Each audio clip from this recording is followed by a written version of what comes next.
Fala, Rovai! Fala, Rovai, o editorial do Fórum 11:30, queridas, queridos e querides.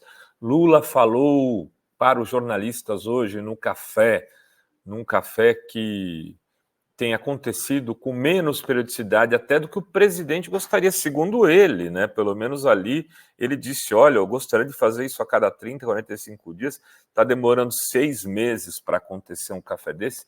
De fato, Lula precisa falar mais. Lula tem que dialogar mais com os jornalistas e com todos os seus eleitores. Quando ele dá uma coletiva dessa, por exemplo, a Fórum transmite. Quem está assistindo a Fórum pode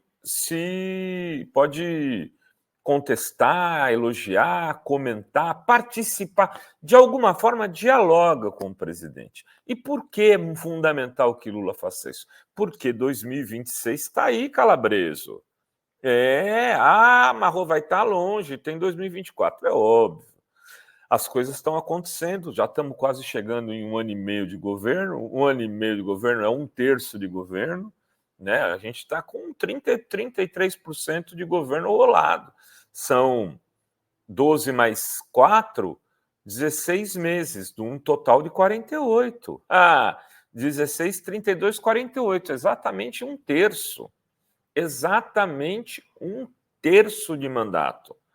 Não é ainda para desesperar, mas é um período já que as coisas têm que começar a acontecer com mais vigor. E aí eu pergunto, por que Lula vai disputar a eleição com quem em 2026? Esse é o dado, esse é o debate que começa a se construir nos bastidores. Bolsonaro é inelegível.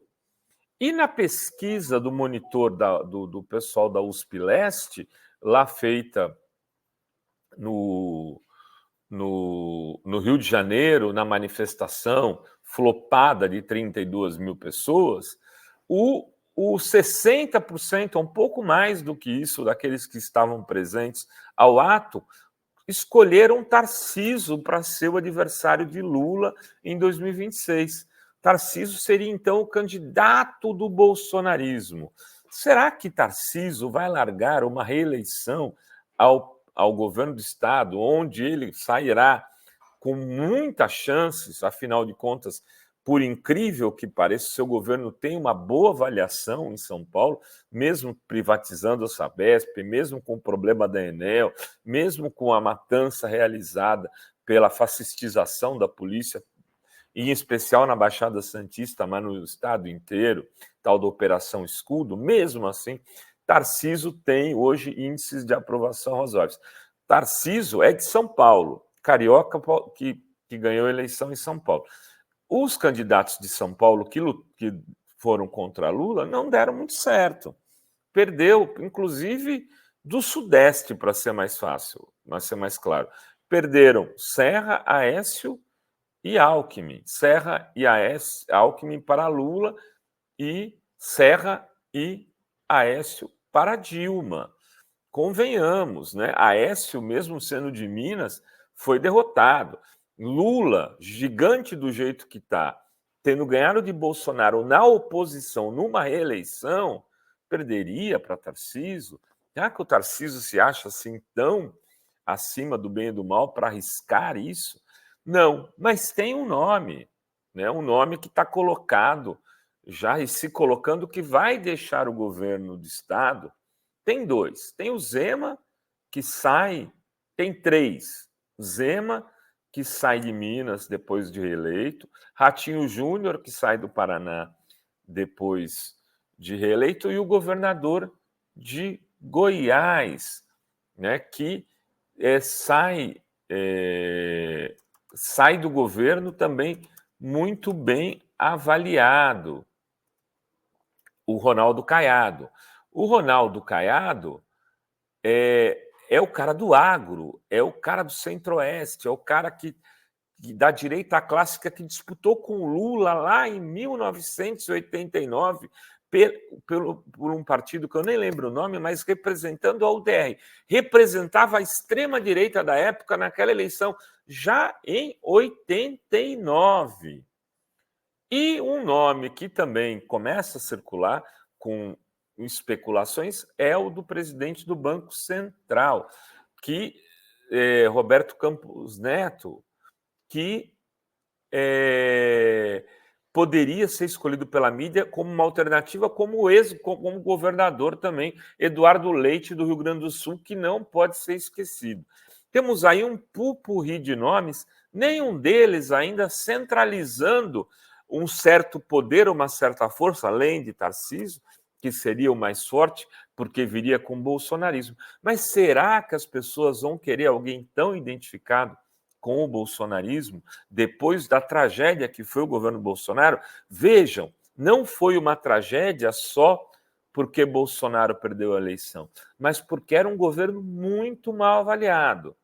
E, nesse sentido, aí, uma candidatura do Eduardo Leite, do Campos Neto, ou mesmo do Ronaldo Caiado, que não são bolsonaristas clássicos, poderia vir com o apoio do empresariado, da mídia e de setores que embarcaram com Lula já no primeiro turno da eleição de 2022. Setores mais conservadores que estão no governo Lula, mas que poderiam embarcar numa dessas canoas e mesmo que de repente saiam as 3 canoas divididas e se juntar no segundo turno. Aí, o que Lula precisa fazer? Dialogar mais com a classe média e dialogar mais com os eleitores das grandes cidades, em especial do Sul, Sudeste e do Centro-Oeste. Não só, mas em especial. O projeto de ontem, eu acredito, pode ser uma das, digamos assim, um dos espaços de diálogo com esse setor. Por quê?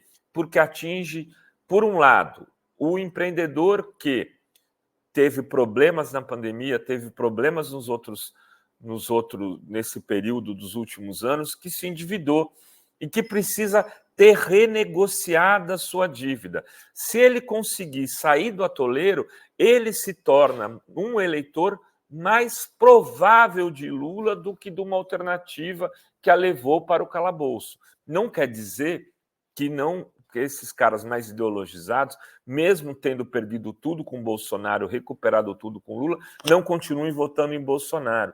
Tem até o meme clássico que elabora essa discussão. O Lula melhor, o Lula diminuiu o preço da carne, o Lula melhorou o Bolsa Família, mas se fosse votar hoje, você votaria em quem? Votaria no Bolsonaro. Tem esse eleitor, mas uma parcela substancial desse setor ainda pode vir com Lula, como aconteceu em cidades como São Paulo, capital, onde o Lula ganhou na classe média, ganhou em bairros como Pinheiros, Perdizes, bairros Lapa, que fazia muitos anos que o PT não ganhava uma eleição. É para esse eleitorado que o projeto acredita pode ajudar a movimentar um setor que ainda não está em love com Lula, mas pode vir a ficar. E também esse projeto ajuda a que pessoas que estão nas classes D e C- sejam empreendedoras e possam ascender à classe média, aumentando esse segmento na população brasileira e, de repente, podendo sinalizar que o governo Lula, mais um governo Lula, pode transformar o Brasil num país de ampla classe média, como foi em 2010. A eleição começa a se decidir a partir dos programas que estão sendo implementados agora e que podem dar resultado no futuro. O programa Acredita é uma boa medida neste sentido.